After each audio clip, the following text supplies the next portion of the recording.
തൊണ്ടിമുതലും ദൃക്സാക്ഷിയിലും ഞാൻ പ്രകാശനിലും കാർബണിലും ഒക്കെ കണ്ടിട്ടുള്ള കഥാപാത്രങ്ങളുടെ ഒരു കൊളാഷ് പോലത്തെ കഥാപാത്രമാണ് ഒരർത്ഥത്തിൽ ഫഹദ് ഫാസിൽ അവതരിപ്പിച്ചിട്ടുള്ള ദയ. ആ കഥാപാത്രത്തെ ആ രീതിക്ക് അവതരിപ്പിച്ചത് മോശമായി എന്നൊന്നും അല്ല ഞാൻ പറയുന്നത്. നമ്മൾ ആ സിനിമ കണ്ടുകൊണ്ടിരിക്കുമ്പോൾ ഈ ഒരു സ്വഭാവം കണ്ടിരിക്കാൻ വളരെ രസകരമാണ്. അഥവാ ആരെങ്കിലും ഫഹദ് ഫാസിലിനെ ഈ സിനിമയിലൂടെയാണ് ആദ്യമായിട്ട് കാണുന്നതെങ്കിൽ പുള്ളിയുടെ സ്മൂത്ത്നെസ് അവരെയൊക്കെ ഞെട്ടിക്കും. കോമഡിയുടെ ഒരു സോണിലേക്ക് പോകുമ്പോൾ ചില മാനറിസങ്ങൾ ആവർത്തിക്കപ്പെടുന്നത് ഒരുപക്ഷെ ഭാവിയിൽ ഫഹദ് ഫാസിൽ കോമഡി കഥാപാത്രങ്ങൾ ചെയ്യുമ്പോൾ ശ്രദ്ധിക്കേണ്ട ഒരു കാര്യമായിട്ട് മാറും. ഓർമ്മക്കുറവുള്ള വേലായുധം പിള്ള എന്ന കഥാപാത്രം ചെയ്യാൻ വടിവേലു ഒരു പരിധിവരെ വളരെ മികച്ചൊരു ഓപ്ഷൻ തന്നെയാണ്. അനുഭവസമ്പന്നമായ ഒരു ജീവിതം ജീവിച്ച ഒരു സാധാരണക്കാരനായ മനുഷ്യൻ എന്ന് പറയുമ്പോൾ അദ്ദേഹത്തിൻ്റെ മുഖം എന്തുകൊണ്ടും അതിന് യോജിക്കുന്നതാണ്.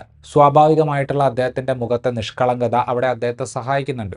രണ്ടാം പകുതിയിൽ ആ കഥാപാത്രത്തെ ഒരു ഹീറോ പരിവേഷത്തിലേക്ക് സിനിമ കൊണ്ടുപോകുമ്പോൾ സിനിമയും വടിവേലുവും ഒരേപോലെ കഷ്ടപ്പെടുന്നുണ്ട്.